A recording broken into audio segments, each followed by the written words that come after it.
سورہ برات یعنی سورہ توبہ کے بعد اگلی صورت سورہ یونس ہے۔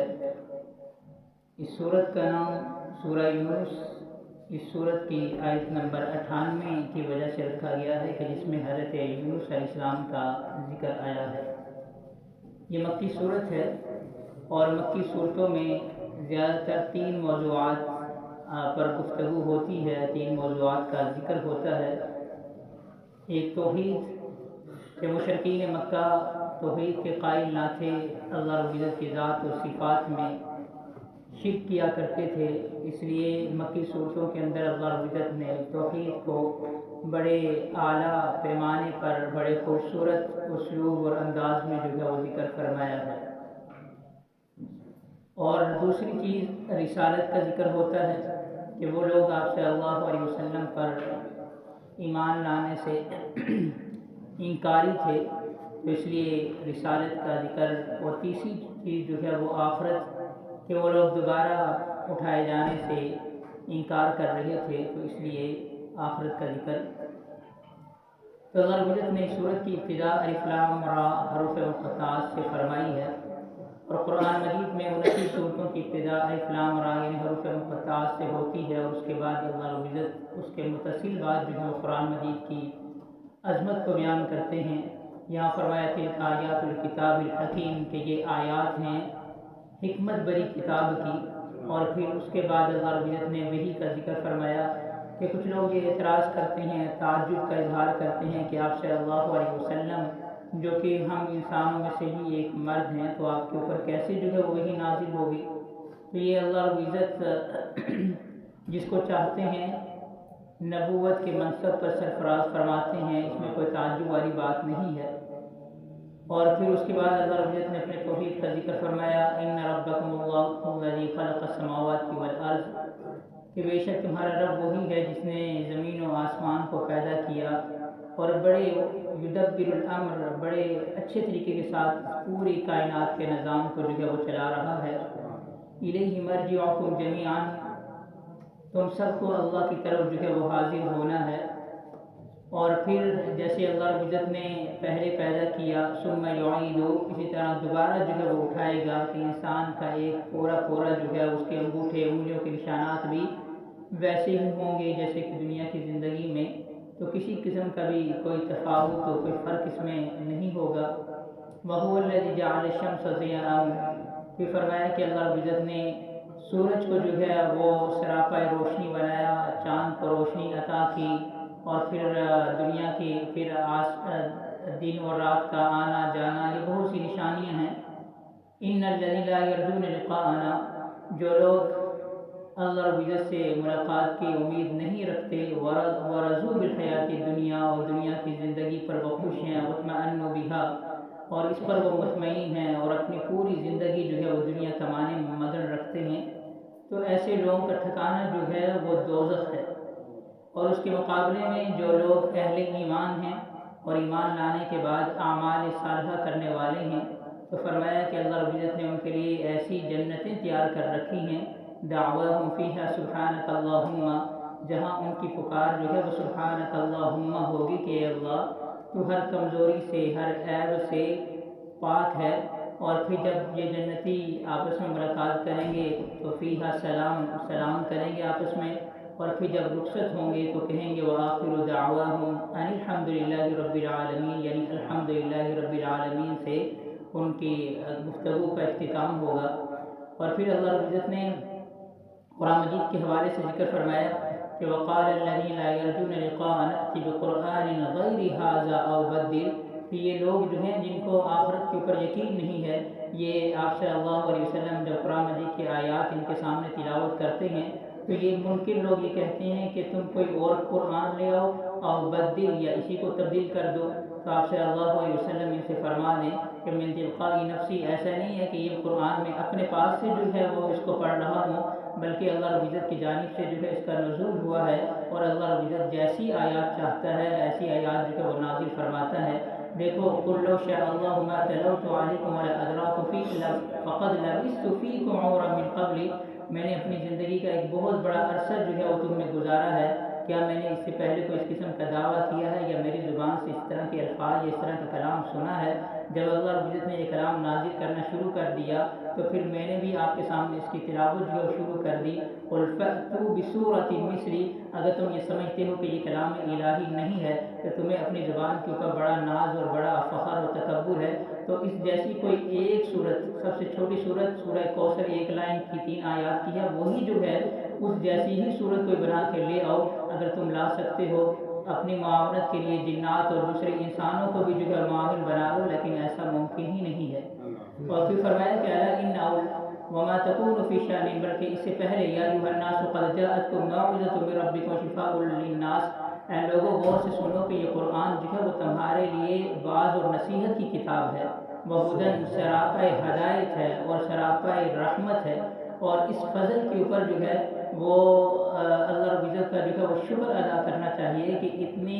قیمتی چیز اس نے عطا فرمائی ہے۔ وہ خیر مما یجمعون، کے کائنات کی دنیا کی ہر چیز سے زیادہ جو ہے اس کی اہمیت اور فضیلت اور اس کا مقام ہے۔ اور پھر فرمایا کہ وما تکون فی شأن وما تتلو منہ من قرآن، کہ تم جس حال میں بھی ہوتے ہو، جب بھی قرآن کی تلاوت کرتے ہو، کوئی بھی عمل کرتے ہو، الا کنا علیکم شہودا، تو اللہ رب فرماتے ہیں کہ ہم دیکھ رہے ہوتے ہیں، ہم تمہارے ایک ایک عمل کو جو ہے وہ نوٹ کر رہے ہوتے ہیں۔ ذرۃ فی السماء والارض، وہ چھوٹی سی چیز ہو یا بڑی چیز ہو تو ہماری دسترس کے اندر ہوتی ہے۔ اور پھر فرمایا الا ان اولیاء اللہ لا خوف علیہم ولا هم یحزنون، خبردار اللہ کے ولی، اللہ کے دوست وہ لوگ ہیں کہ جن کو کسی قسم کا کوئی خوف نہیں ہوگا۔ اور ولی کون ہے؟ اللہ رب العزت نے 2 شرطیں اس کے لیے عائد فرمائی ہیں۔ نمبر 1 الذین آمنوا، جو ایمان لے کر آئی، اور نمبر 2 وکانوا یتقون، جو اللہ رب العزت سے ڈرے۔ تو ولی جو ہے وہ کوئی بھی جو ہے وہ انسان بن سکتا ہے کہ جب وہ ایمان لانے کے بعد جو ہے وہ اللہ رب العزت کی طرف رجوع کرے، اپنے گناہوں کی جو ہے وہ معافی مانگے اور خوف اس کے اندر ہو، اور نبی اکرم صلی اللہ علیہ وسلم کی شریعت کے مطابق جو ہے وہ اپنے شب و روز گزارے، تو ایسے لوگ جو ہیں وہ ولی ہیں۔ اور اس کے بعد حضرت نوح علیہ السلام کا مختصر ذکر اور ان کی قوم کا مختصر ذکر فرمایا، اور جس کی تفصیل جو ہے وہ دوسری آیات اور آگے آنے والی سورہ ہود کے اندر بھی ہے۔ اور پھر اس میں فرمایا کہ دیکھیں حضرت موسیٰ علیہ السلام کے احوال کے بارے میں کہ موسیٰ علیہ السلام جب بنی اسرائیل کو لے کر جو ہے وہ سمندر عبور کر گئے تو پیچھے فرعون اور اس کا لشکر تھا، بغیوں و عدوہ، جو ظلم و زیادتی کے ساتھ جو ہے وہ تعاقب کر رہا تھا۔ سمندر کے کنارے میں، دریا کے کنارے میں پہنچا، اللہ رب العزت نے پانی کو ملنے کا حکم دیا، پانی بہہ پڑا، اور وہ جب فرعون غرق ہونے لگا تو اللہ رب العزت فرماتے ہیں حتی اذا ادرکہ الغرق قال آمنت انہ لا الہ الا الذی آمنت بہ بنو اسرائیل وانا من المسلمین، تو کہنے لگا کہ میں اس اللہ پر ایمان لے کر آیا ہوں کہ جس پر بنی اسرائیل جو ہے وہ ایمان لے کر آئے ہیں، اور میں مسلمان ہوتا ہوں۔ تو اللہ رب فرماتے ہیں الآن وقد عصیت قبل وکنت من المفسدین، اب اس کا ایمان لانا کہاں معتبر ہے کہ جب عذاب کی صورت اپنے سامنے جو ہے وہ دیکھ رہا ہے۔ ایمان تو ایمان بالغیب ہوتا ہے، غیب کی چیزوں پر ایمان لانا، وکنت من المفسدین، اس سے پہلے تو یہ فساد برپا جو ہے وہ کر چکا ہے۔ اور پھر اللہ رب نے فرمایا فَالْيَوْمَ نُنَجِّيكَ بِبَدَنِكَ، کہ آج کے دن ہم اس کی لاش کو جو ہے وہ نجات دیں گے، یعنی پانی سے باہر جو پھینک دیں گے، لِتَكُونَ لِمَنْ خَلْفَكَ آیَةً، تاکہ بعد میں آنے والوں کے لیے یہ عبرت کا مقام ہو، وہ اس سے عبرت حاصل کریں۔ اور اس کے بعد حضرت یونس علیہ السلام کا ذکر ہے کہ جن کے نام پر اس سورت کا نام جو رکھا گیا ہے، کہ جب کسی بھی قوم پر عذاب آیا تو وہ عذاب ان کے اوپر مسلط ہو کر رہا، کوئی بھی صورت ایسی نہ تھی کہ وہ قوم جو ہے اس عذاب سے نجات پاتی جب عذاب جو ہے ان کے اوپر نازل ہو گیا، سوائے الا قوم یونس، سوائے حضرت یونس علیہ السلام کی قوم کے، کہ یونس علیہ السلام نے جب عذاب کی پیشن گوئی کی، اور پیشن گوئی کے بعد یونس علیہ السلام اس بستی سے جو ہے وہ نکل گئے، قوم والوں نے جب عذاب کے حوالے سے کچھ آثار دیکھے تو وہ سمجھ گئے کہ یونس علیہ السلام نے جو بھی کہا تھا وہ اب سچ ہونے کو ہے، تو لہٰذا وہ سب کے سب یونس علیہ السلام کی تلاش میں اٹھ کھڑے ہوئے، دیکھا کہ نبی جو ہے موجود نہیں ہے، تو وہ سب کے سب جو ہے انہوں نے اجتماعی طور پر جو ہے وہ دعا کی، لما آمنوا وکشفنا عنہم عذاب الخزي فی الحیات الدنیا، تو اللہ رب العزت نے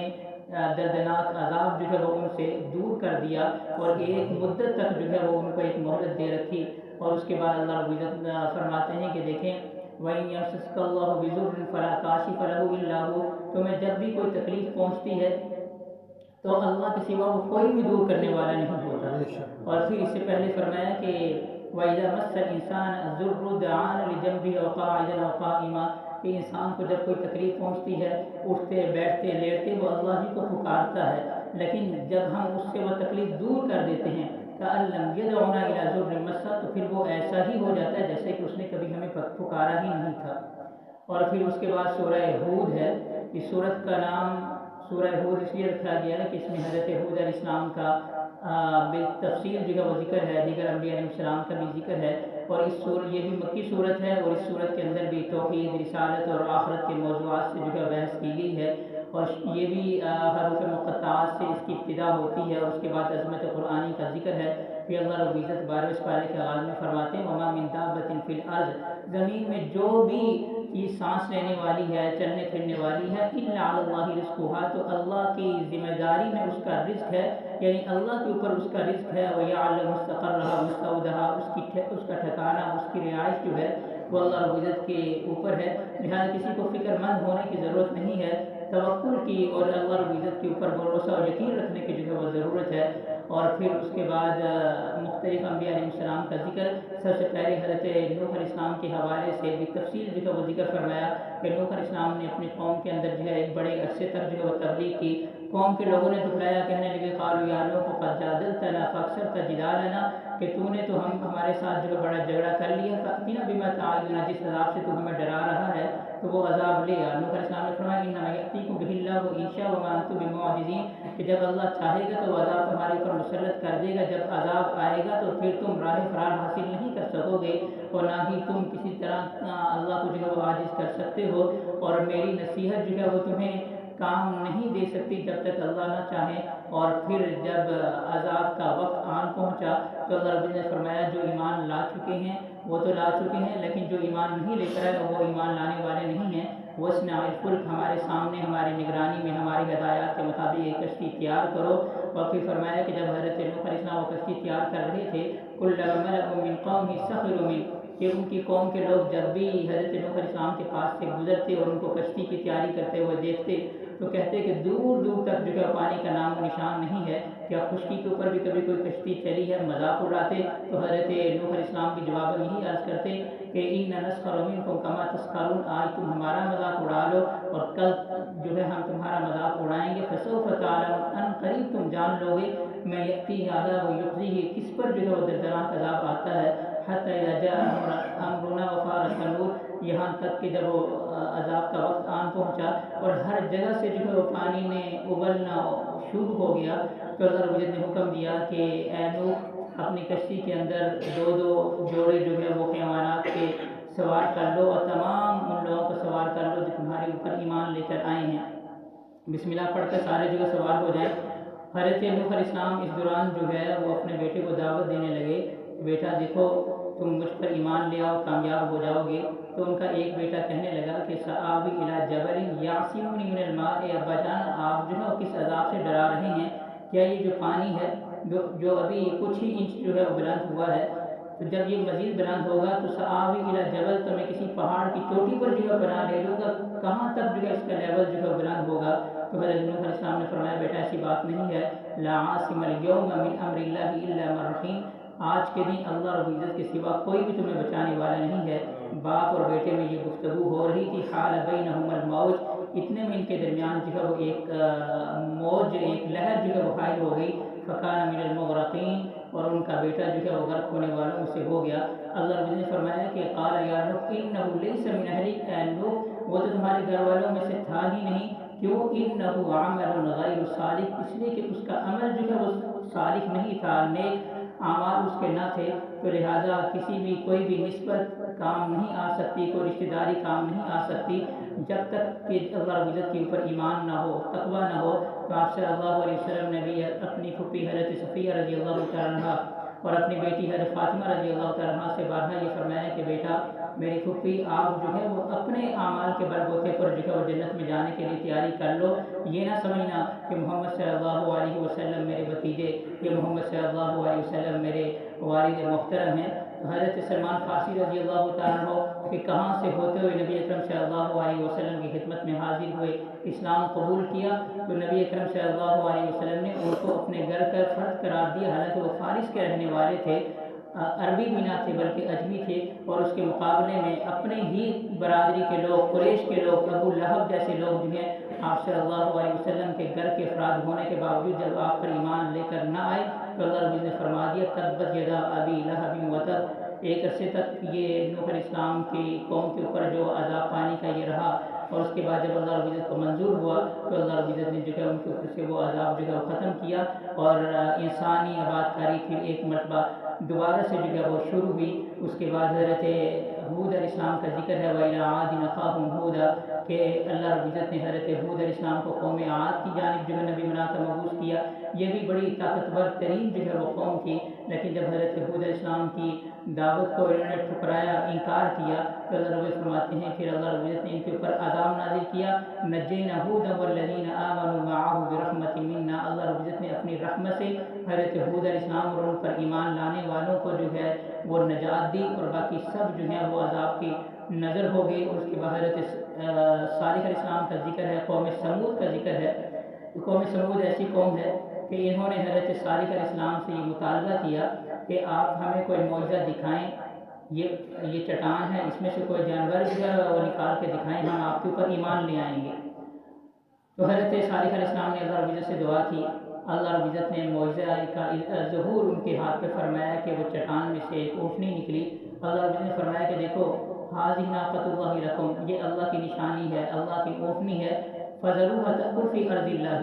یہ جس جانب بھی جہاں کی فصل، جہاں کا کھیت بھی یہ چلنا چاہے تو اس کو کوئی بھی نہ روکے، جہاں جس کنویں کا یہ پانی پینا چاہے اس کو کوئی نہ روکے۔ اگر تم نے اس کے ساتھ چھیڑ خانی کی تو پھر اللہ رب العزت تمہارے اوپر جو ہے وہ عذاب نازل فرمائے گا۔ لیکن قوم نے صبر نہ کیا، 2-4 دن ہی گزرے تھے، فعقروها فقال تمتعوا فی دارکم 3 ایام، کہ اس اونٹنی کو جو ہے انہوں نے قتل کر ڈالا، اور پھر اللہ رب العزت کا عذاب ان کے اوپر نازل ہوا۔ فأخذتهم الرجفة فأصبحوا في ديارهم جاثمين، کئی طرح کا عذاب ہے کہ جس میں زلزلہ بھی ہے، چیخ بھی ہے، چنگاڑ بھی ہے، کہ جو ان کے اوپر مسلط کی گئی، کأن لم یغنوا فیہا، تو وہ اپنی بستیوں میں ایسے ہو گئی جیسے وہ کبھی یہاں رہا ہی نہیں کرتے تھے۔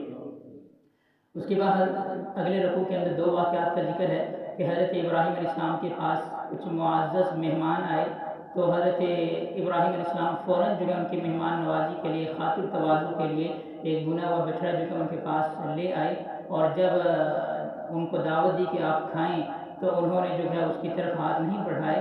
تو حضرت ابراہیم علیہ السلام جو ہے بہت زیادہ ڈر گئے، لیکن بعد میں انہوں نے بتایا کہ ہم تو اللہ کے فرشتے ہیں، ہم تو یہ کھانا جو ہے وہ نہیں کھاتے، ہم 2 کاموں کے لیے آئے ہیں، ایک تو ہم آپ کو خوشخبری دیتے ہیں کہ آپ کو اسحاق و من وراء اسحاق یعقوب، کہ آپ کو جو ہے وہ حضرت اسحاق علیہ السلام کی اولاد نرینہ کی خوشخبری دیتے ہیں، اور ان کے بعد جو حضرت یعقوب علیہ السلام ہوں گے۔ تو ان کی اہلیہ حضرت ابراہیم علیہ السلام کی اہلیہ دروازے کے پیچھے کھڑی سن رہی تھی، فضاحکۃ فبشرناها، تو وہ اس بات کے اوپر ان کو خوشی بھی ہوئی لیکن تعجب بھی ہوا، کہنے لگی اَأَلِدُ وَأَنَا عَجُوزٌ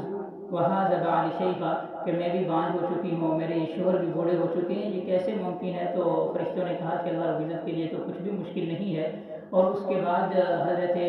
ابراہیم علیہ السلام کے پوتے حضرت لوط علیہ السلام کی طرف جو ہے یہ فرشتے گئے۔ لوط علیہ السلام کی جو قوم ہے وہ انتہائی غلیظ ترین جو ہے وہ گناہوں میں ملوث ہو چکی تھی، ان کے اوپر جو ہے وہ عذاب انہوں نے نازل کیا۔ حضرت لوط علیہ السلام سے یہ کہا قالوا یا لوط ان رسل ربک، کہ ہم اللہ کے فرشتے ہیں، آپ کی قوم جو سرکش ہو چکی ہے ان کے اوپر عذاب کے لیے ہم آئے ہیں، اللہ رب العزت نے ہمیں بھیجا ہے، آپ ایسا کریں اپنے جو اہل ایمان ہیں ان کو لے کر جو ہے وہ یہاں سے